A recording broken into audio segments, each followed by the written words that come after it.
അപ്പോൾ പുതുപ്പള്ളി മണ്ഡലമാണ് നമ്മൾ ഇതിൽ അനലൈസ് ചെയ്യുന്നത്. പുതുപ്പള്ളി 8 ലോക്കൽ ബോഡി 8 പഞ്ചായത്തുള്ള ചെറിയൊരു മണ്ഡലമാണ്. അത് നമ്മൾ അതിൻ്റെ വോട്ട് ഡേറ്റയിലോട്ട് പോവുകയാണെങ്കിൽ പുതുപ്പള്ളി UDF നല്ല അപ്പറാനാണ്. 47.3% എടുത്തിട്ടുണ്ട്. 61,000 വോട്ടുണ്ട് UDFന്. LDFന് 37, ആക്ച്വലി ഓൾമോസ്റ്റ് പകുതിയുള്ളെന്ന് പറയാം, 28% വോട്ട്.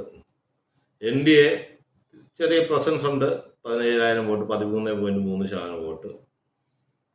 സ്വതന്ത്രരെല്ലാം കൂടെ 13,000 വോട്ട് വെളിക്കിടപ്പുണ്ട്, 10% വോട്ട്.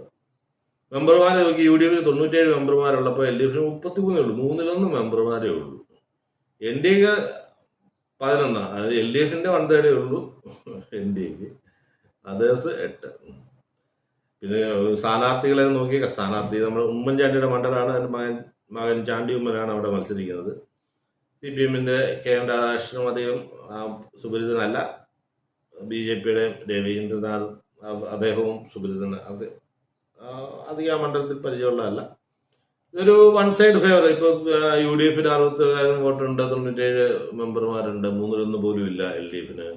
ഇപ്പം സിമ്പിളായിട്ട് UDF ചാണ്ടി ഉമ്മൻ ജയിക്കും. വളരെ നല്ലൊരു 30,000 വോട്ടിന് കൂടുതൽ മാർജിന് ജയിക്കുമെന്നാണ് എൻ്റെ ഒരു തോന്നുന്നത്. 25,000 എന്തായാലും ഒരു മാർജിൻ കാണും. പിന്നെ NDAക്ക് ഇപ്പോൾ ഒരു 17,000 വോട്ടുള്ളത്. എത്ര കൂടാമെന്ന് നോക്കിയാൽ 17,000 20,000 കൂട്ടണം. 20,000ന്റെ കൂട്ട് ഒരു 5,000, 25,000, 30,000 വോട്ടപ്പോഴാണ് പിടിക്കാം. 2ഉം 3ഉം തമ്മിൽ വലിയ മാർജിനൊന്നും കാണത്തില്ല. ചിലപ്പോൾ NDA സെക്കൻഡ്, അതേപോലുള്ള വോട്ട് ചോർച്ച LDFിൽ നിന്ന് വരാനുള്ള സാധ്യതയുണ്ട്. 37,000 പഞ്ചായത്ത് തെരഞ്ഞെടുപ്പിലുള്ളൂ. അതിൽ നിന്നൊരു 2,000-3,000 വോട്ടുകൂടെ കുറഞ്ഞു കഴിഞ്ഞാൽ LDFിന്റെ നില വളരെയധികം പരിതാപകരമാണ്. അപ്പോൾ എന്തായാലും പുതുപ്പള്ളി UDFനാണ് ബെറ്റ്.